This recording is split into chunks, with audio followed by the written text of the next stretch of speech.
Askofu wa dayosisi ya Karagwe ya kanisa la Kiinjili la Kilutheri Tanzania, Daktari Abednego Bagonza ameibuka na kutoa ujumbe mzito wa uchambuzi wa kisiasa na kijamii kuhusu suala la katiba mpya na hali ya utulivu nchini.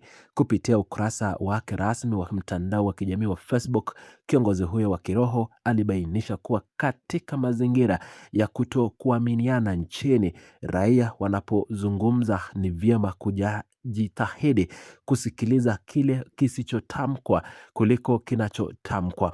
Mwanazuio huyo wa dini alieleza kuwa ujuzi wa kusikiliza kisichotamkwa ni utaalamu maalum ambao watu wasiojua huwa wanaiutia umbea, lakini yeye amebahatika kusikiliza kisichotamkwa na kubaini mambo kadhaa mazito yanayoendelea katika ulingo wa siasa za Tanzania.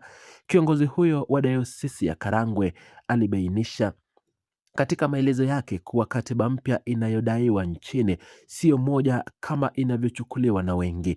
Mjumbe huyo wa viongozi wa dini alitaja kuwa katiba mpya walioahidi watawala na wanayotaka kuileta haitakiwi na wananchi wa kawaida. Mwanasiasa na kiongozi huyo wa kiroho aliongeza kuwa katiba mpya wanayoitaka na kuidai wananchi haitakiwi na watawala waliopo madarakani. Mtaalamu huyo wa masuala ya kijamii alieleza kuwa kama katiba hiyo ingekuwa ni moja pekee, pande hizo zingezungumziana na kuzingemkeuka ujumbe wao aliyetangulia kuwaambia wadai katiba mpya. Katika mwendelezo wa uchambuzi wake wa kisiasa, Askofu Bagonza alibainisha kuwa wale waliomgeuka mjumbe huyo ndio wanaozuia katiba inayotakiwa na wananchi, badala yake wanataka kuleta katiba wanayoitaka wao wenyewe ambao haitakiwi na wananchi. Mwanazuio huyo wa kiroho alitia mkazo kuwa sasa hivi nchi ina taifa lililokata tamaa.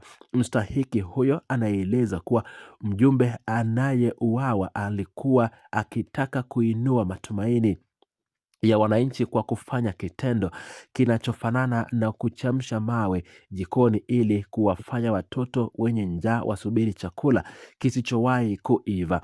Askofu wa dayosisi ya Karagwe, Daktari Abednego Bagonza alieleza kuwa watu wanaompinga mjumbe huyo wanapaswa kusubiriwa waje kutukatisha tamaa zaidi, kwa sababu hawataki wananchi wafurahi. Mjumbe huyo wa amani alitaka jamii itambue kuwa hata kama watu hawakubaliani katika mitazamo ya kisiasa, wanapaswa kuheshimiana. Kiongozi huyo wa dini alihoji iwapo macho yake yanamdanganya kwa kuona kuwa kuna wananchi wengi sana nchini ambao si wanachama wa Chama cha Mapinduzi CCM. Askofu Bagonza aliongeza kuhoji iwapo kuna Waislamu wengi nje ya Baraza Kuu la Waislamu wa Tanzania BAKATWA, na iwapo kuna Waprotestani wengi nje ya Baraza la Makanisa la Kipentekoste au Jumuiya ya Makanisa ya Kikristo Tanzania CCT. Kiongozi huyo wa kanisa la Kiinjili la Kilutheri Tanzania alikwenda mbali zaidi na kuhoji iwapo kuna Wakristo wengi nje ya Baraza la Maaskofu Katoliki Tanzania TEC.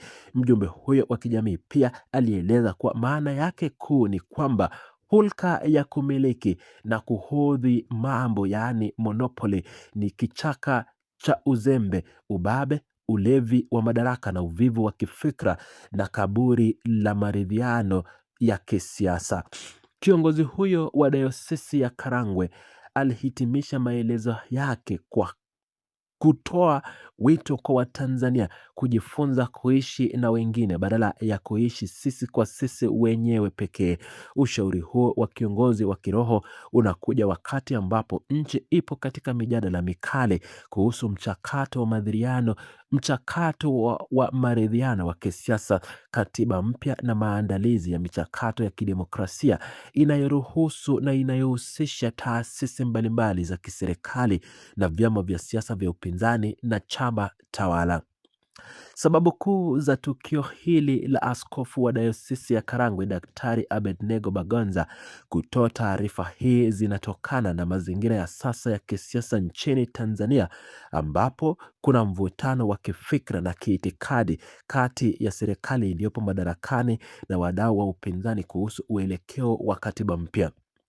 Kiongozi huyo wa dini ametumia mlinganyo wa kidini na kisiasa kuonyesha kuwa maamuzi ya katiba hayapaswi kuhodhiwa na kundi la moja la utawala au taasisi fulani kuu pekee, bali yanapaswa kushirikisha sauti za wananchi wengi waliopo nje ya mifumo rasmi ya kihisia na kidini.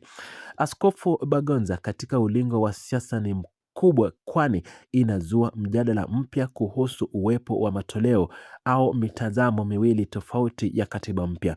Hatua ya kiongozi huyo kueleza kuwa katiba inayotakiwa na watawala haitakiwi na wananchi na ile inayotakiwa na wananchi haitakiwi na watawala inaleta picha ya wazi ya ugumu wa kifikia maridhiano ya kweli pale ambapo nia ya dhati haipo kutoka pande zote zinazovutana.